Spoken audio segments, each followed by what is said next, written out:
Нас, хүйс, үндэс угсаа, нийгмийн гарал үүсэл зэргээс үл хамаарч иргэн бүр улс төрд тэгш эрэхтэй оролцож төлөвлөлөө сонгох эсвэл өөрөө сонгогдох нь ардчлалын үн чанар үлээ.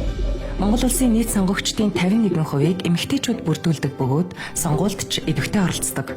Гэвч улсын хурал дахь тэдний төлөвлөл ердөө 17% буюу дэлхийн дунджаас 8.1%-аар бага байна. Уг үзүүлэлтээр Монгол улс дэлхийн 185 улсаас 135-д бичигдэж, Хойд Солонгос, Тажикстан, Сауди Араб зэрэг ардчилсан бус улсаас ч доогуур байр эзэлжээ. Өнөөгийн нийгэмд эмэгтэйчүүд мэдлэг боловсрол, ажлын туршлага зэргээрээ тэргүүлж байгаа ч шийдвэр гаргах төвшөнд цөөн хэвээр байна. Тухайлбал, Аранхай аймгийн хэмжээнд 5.5 мянган орчим төрийн албан хаагч байгаагаас 68 гаруй хувийг эмэгтэйчүүд бүрдүүлдэг. Гэвч аймгийн хэмжээнд улс төрийн удирдах албан тушаалтнуудын 7.6, төрийн захиргааны удирдах албан тушаалтнуудын 42.1, төрийн үйлчилгээний удирдах албан тушаалтнуудын 83.2%-ийг эмэгтэйчүүд эзэлж байна.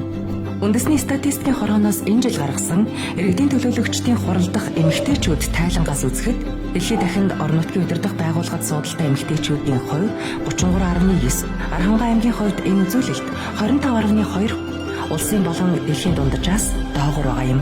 Аранхай аймаг нь 95.9 орчим мянган хүн амтай тэн хагасыг эмэгтэйчүүд эзэлдэг. Гэвч 19 сумын иргэдийн төлөөлөгчдийн хурлын нийт 433 төлөөлөгчийн 107 нь эмэгтэй байна. Энэ бүхнээс дүгнэхэд Монгол улсад шийдвэр гаргах төвшөнд эмэгтэйчүүдийн оролцоо хангалтгүй, хуульд заасан квот бүрэн хангагдахгүй байна. Эмэгтэйчүүдийн манлайлал шийдвэр гаргах төвшөнд дэх оролцоо нь зөвхөн эмэгтэйчүүдийн төлөө бус, энх тайван, хөгжил дэвшилд чухал ач холбогдолтой гэж Нэгдсэн үндэсний байгууллагын ерөнхий нарийн бичгийн дарга Антонио Гутерреш хэлсэн байдаг. Шийдвэр гаргах төвшөнд дэх эмэгтэйчүүдийн оролцоог нэмэгдүүлье. Эмэгтэйчүүдэд дэмжиж, манлайлъя.